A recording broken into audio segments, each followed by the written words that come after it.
What's going on, Birdland? Stephen Heckman here for the Final Strike, brought to you by the Baltimore Battery, and we are closer and closer to the regular season getting underway. The World Baseball Classic has started.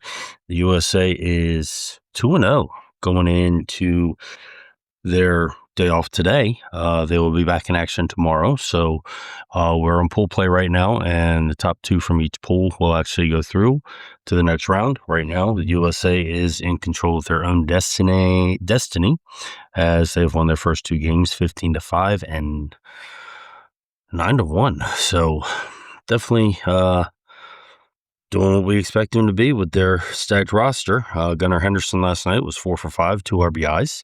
So getting his chance to play, he actually turned in a spectacular performance at the dish. So we look forward to seeing what else he does during his time on the USA roster.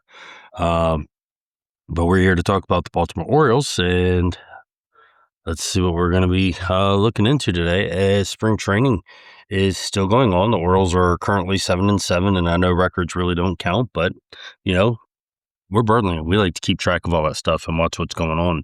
One of the surprise breakouts of the spring so far is good old prospect Vance Honeycutt. I said Rick. Vance Honeycutt, 6 games, he's batting .833, has a 3.69 OPS, 4 home runs, and 6 RBIs. Guys just taking his opportunity and running with it. He was 0 for 1 today in his only at bat, but at one point, him and Enrique Bradfield Jr. were actually tied at the top 30 prospects, and it seems to be he surpassed him. In my opinion, if you remember last year when we had Zach on, Zach actually thought a little bit better of Vance Honeycutt than of Enrique. We all were hoping of better things from Enrique this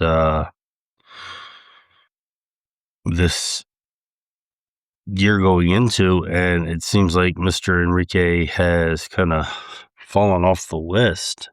He's still a top 10 prospect, but not doing what we all thought he was going to do, and that's kind of scary. His bet's kind of fallen on the wayside, whereas Honeycutt, he doesn't even look like he's in our top 30 right now. And we're actually going to get into that with Zach here pretty soon, probably in the next week or two. We'll have Zach on and we'll discuss all this.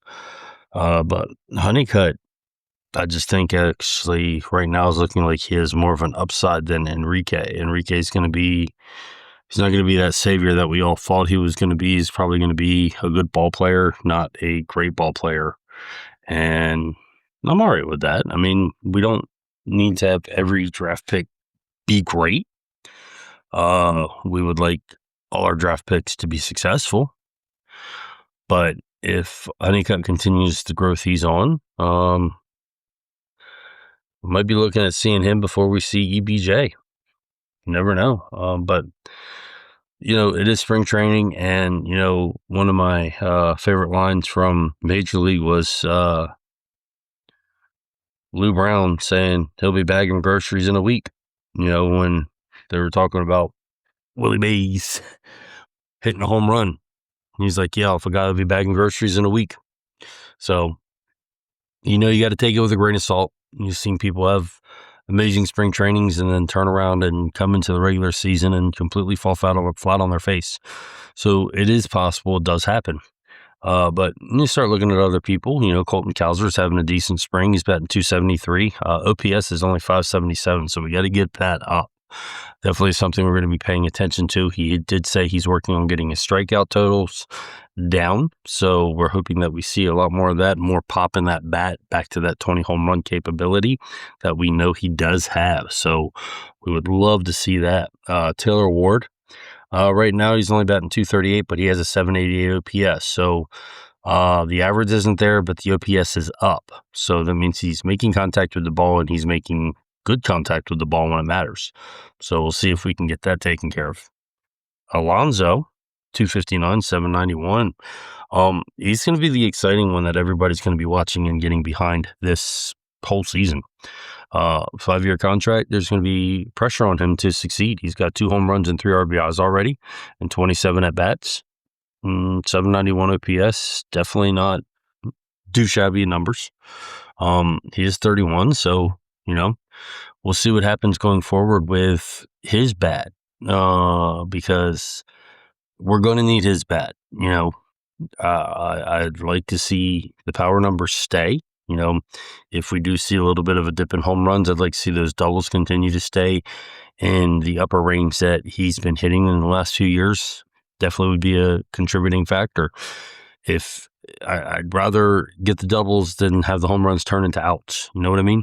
That was a big thing. One of the big things with Mountcastle is the home runs might have been going down, but he still has that double power. So he's still making contact that counts.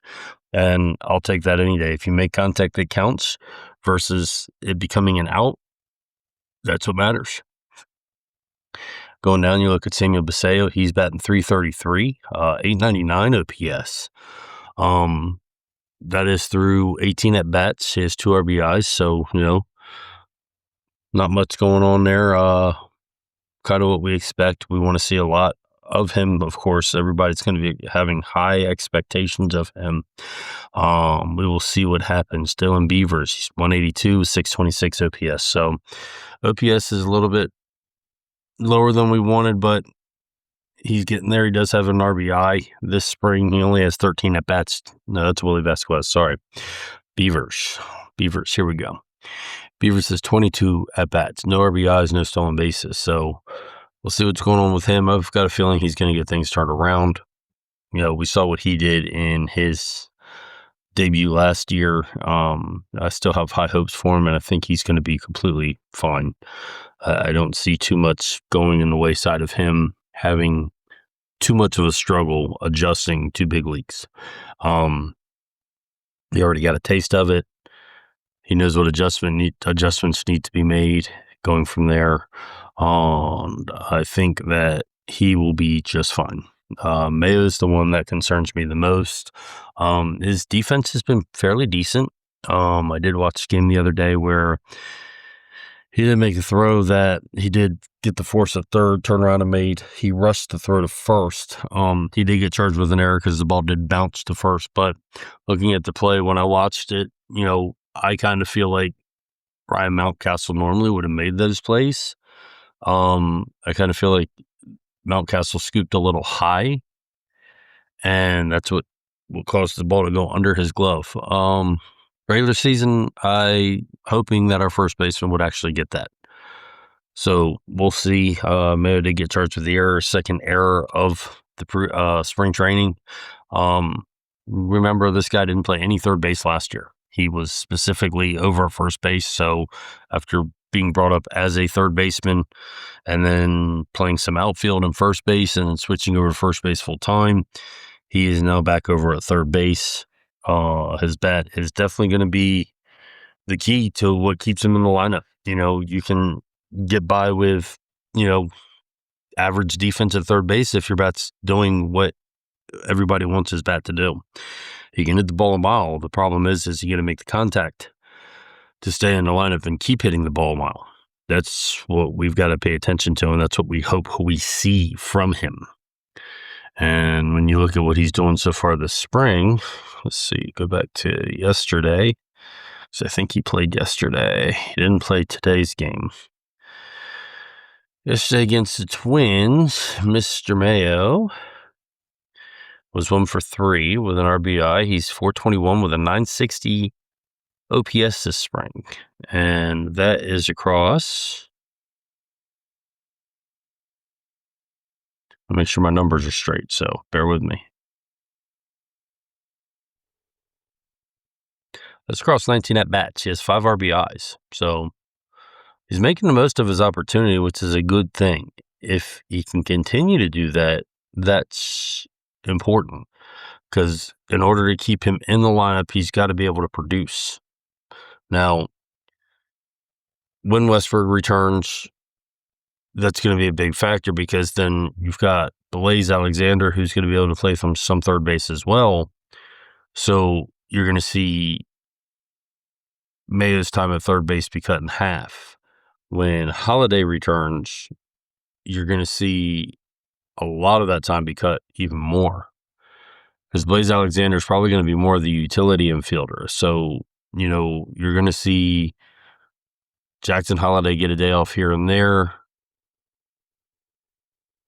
So Blaze Alexander will be filling in for him. Maybe Westberg will be, but with Westberg also having an oblique strain, that's going to factor into how he comes back as well. Jackson Holliday with the hamate bone, he's probably going to come back playing DH a little bit before he gets back into the field, just to get him used to swinging the bat. Is uncomfortable because he'll be able to field before I think he swings the bat, and his fielding will be fine. With same thing with Westberg. Westberg will probably be hitting before he'll be fielding. So those two factors are going to come into play, which means you're also going to limit the amount of time that you're going to see Pete Alonso or Tyler O'Neill get DH opportunities. So in that case, you're also going to limit the amount of time that Samuel Basallo is going to see some first base opportunities, which means you're going to have more of a platoon with Adley Rutschman and Samuel Basallo. And the way that Samuel Basallo is hitting right now, you're probably going to see more of Samuel Basallo than Adley Rutschman, because right now Adley Rutschman is just hitting 227. Now his OPS is 729. So you do have that going for him. But right now, you have Basallo is hitting the ball better, OPS is better, and his defense has been pretty good. Rutschman is not hitting the ball as good. His defense is always going to be there. So the one thing going in the direction of Adley Rutschman is the fact that his pitching staff, he knows most of the pitchers pretty well. He's worked with them most of the pitchers pretty well. So he's going to be able to call a lot of these games a little bit better than most. Another player that we're looking at and watching also is Heston Kjersted, who is having a pretty decent spring, 318 average, 984 OPS. Yesterday, he was 1 for 3 with 2 RBIs. He had his second home run, which is great. Let's see, he's got 4 RBIs this spring, and he's got that across 22 at-bats. So he's doing everything he can to make some noise and bring that fourth outfielder spot towards him. If Beavers keeps having the downspring he's having, does that force Beavers back down to AAA and give Kjersted the inside track to the fourth outfield spot? Something you got to pay attention to. Although I do feel that Kjersted is probably going to end up like another Kyle Stowers. He's going to have one of those springs where he is good enough to be in the mix to play, but we don't have room for him. And he's going to end up getting traded to somebody. He's going to have a breakout year, just like Stowers did last year with the Miami Marlins. The potential is there, and I'm afraid we're going to see it happen with somebody else. And it's a shame because I like Kjersted.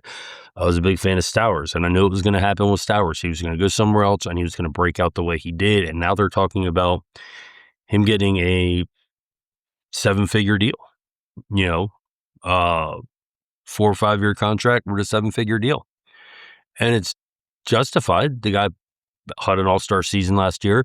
He was actually even being considered as a fill-in for Team USA. So he's earned that right. He's shown what he's capable of, and he's shown that he has the ability to play in the major leagues.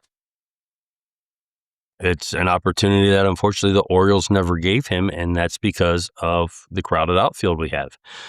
We're seeing the same thing with Heston Kjersted. Once again, you have the crowded outfield because you have Tyler Ward and you have Tyler O'Neill, but then you also have Colton Cowser, Dylan Beavers, you have Vance Honeycutt, Enrique Bradfield Jr., Heston Kjersted, Judd Fabian. I mean, you have all these outfielders that are just taking up stock in our system. You can't play them all. I mean, most teams carry 4 outfielders.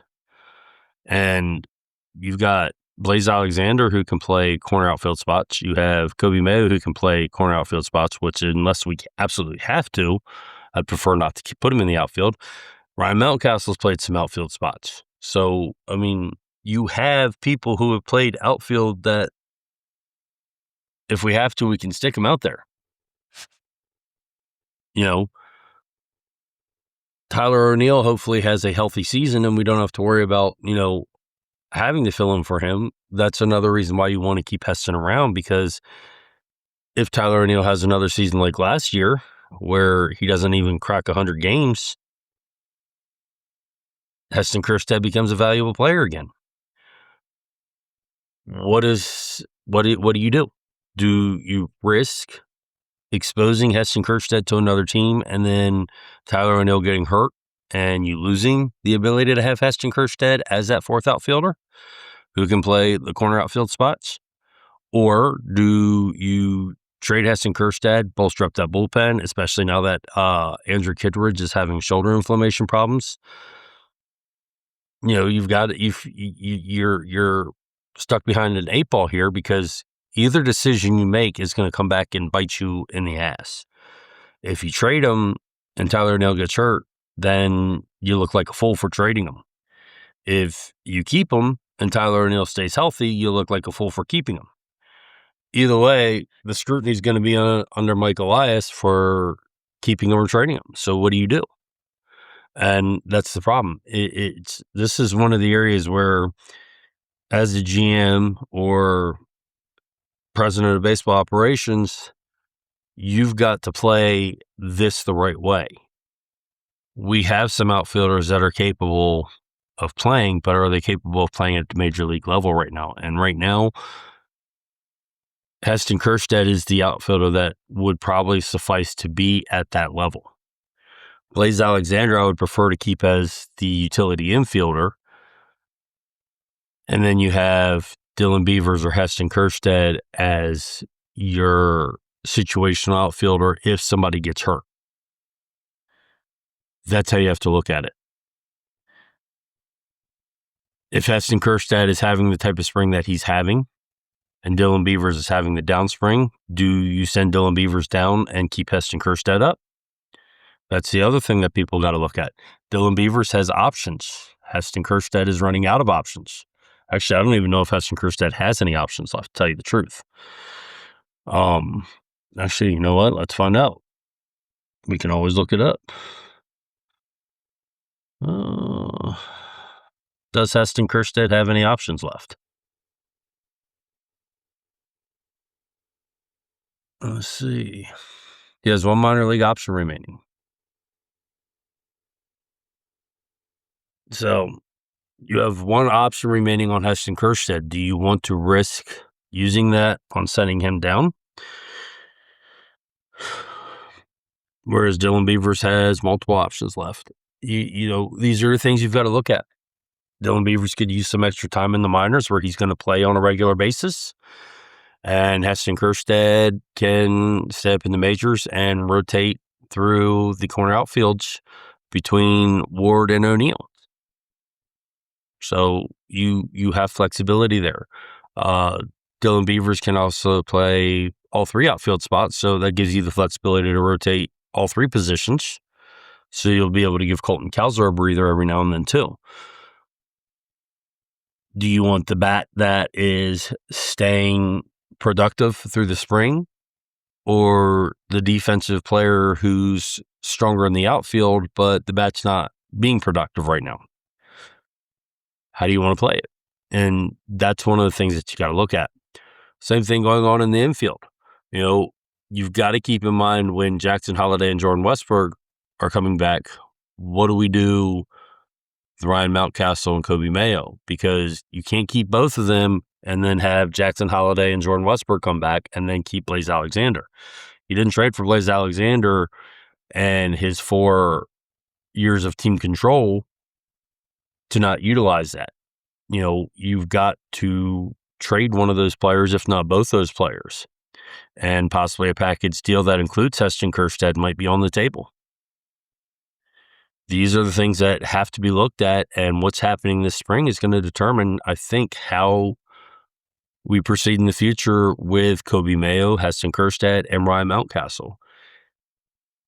And, in a different light, it might even decide what happens with Enrique Bradfield Jr. if his bat continues to falter the way it has been.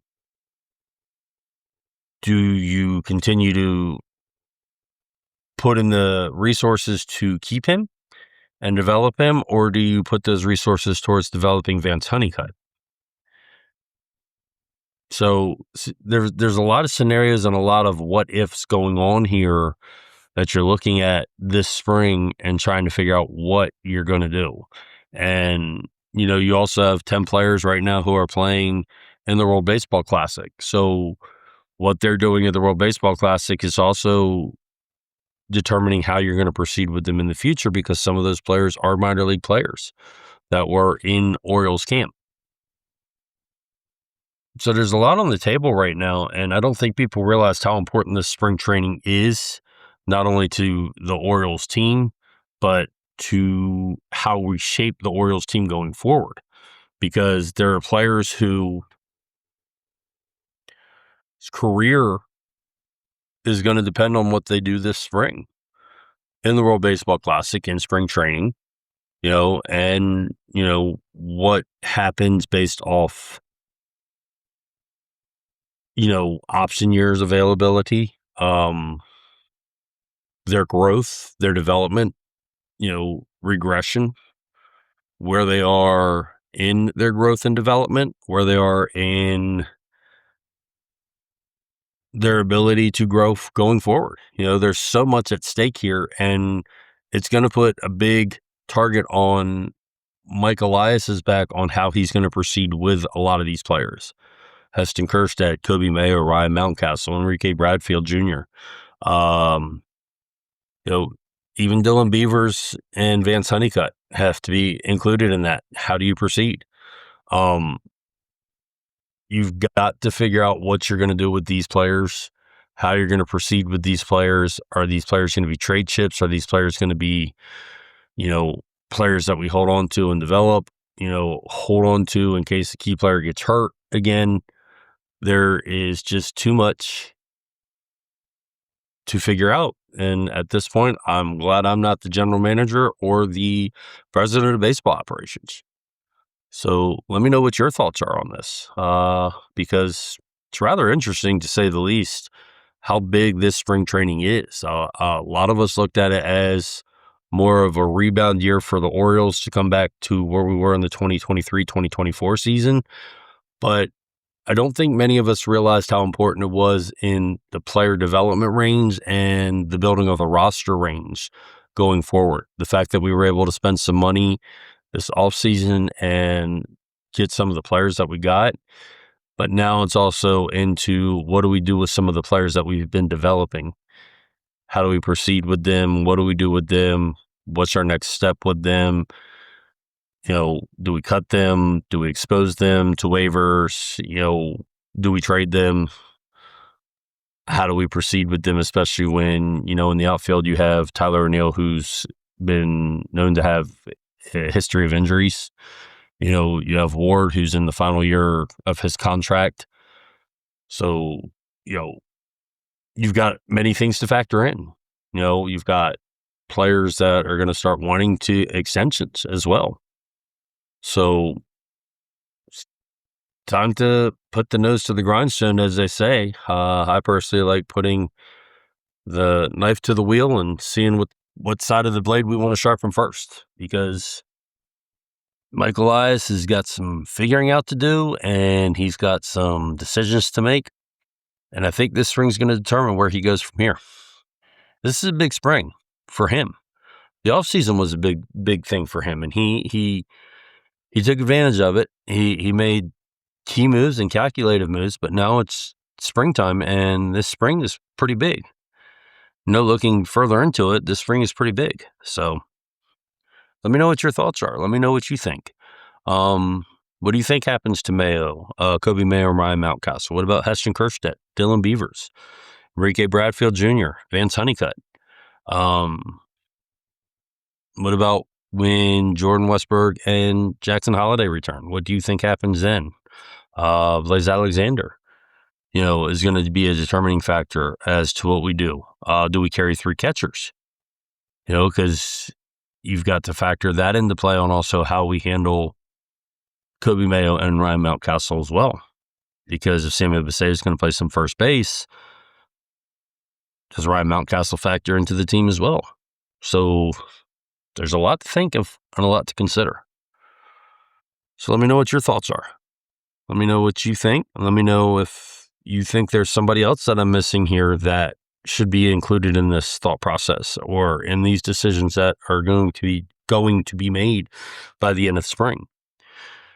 And at the same time, don't forget to like, share, and subscribe. The more subscribers we get, the better off we are. We're going to start, hopefully, when we get enough subscribers, we can start doing this live on YouTube, which is what we want to do. That way we can get you all in to participate on live and have some live questions and answers with you all. I think that would be fun, especially once games start. We can start watching games together and we can, talk about certain things that happen, certain plays that happen together. But yeah, please make sure you subscribe to our channel on YouTube at SRJ Heckman. It's the same on all my social medias at SRJ Heckman, TikTok, Twitter, X, which is formerly of Twitter, and TikTok. Instagram was the other one. Couldn't think. And YouTube. Don't forget the Baltimore Battery on TikTok and X at DB Battery. I want to give a big shout out to the Baltimore Battery. Without them, I would not be here. So give a big thanks to them. Don't forget to head over to thebaltimorebattery.com. Check out what we're doing over there. There is a lot that has been going on this off season and this early spring as we head into the regular season. There is plenty to catch up on. I promise you, from Justin to Zach to me, and Jared has actually gotten in on the fun too. Jared has written quite a bit of articles this offseason, so might want to give a peek to what he's been doing. But yeah, I want to thank the Baltimore Battery for giving us the opportunity to be here. Also want to give a big shout out to Advanced Mobility Solution, formerly Scooters for Rent. So if you're ever in the Maryland, Delaware, Eastern Shore area and you're looking for mobility products, from mobility scooters to electric wheelchairs, manual wheelchairs, beach wheelchairs, or lift recliners, give them a call at 302-280-6203 and tell them Stephen Heckman from The Final Strike sent you. Want to give a big shout out to the Baltimore Orioles, because obviously without them being around, we wouldn't be here either. So until next time, Birdland, keep it real, have some fun, keep that beer cold, and peace out. Remember, like, subscribe, and follow, and we will see you in the next go-around. We're going to have Zach on here in the next week or two to discuss the top 30 prospects. That always is a fun time, so be on the lookout for that, and we'll see you next time. Peace out.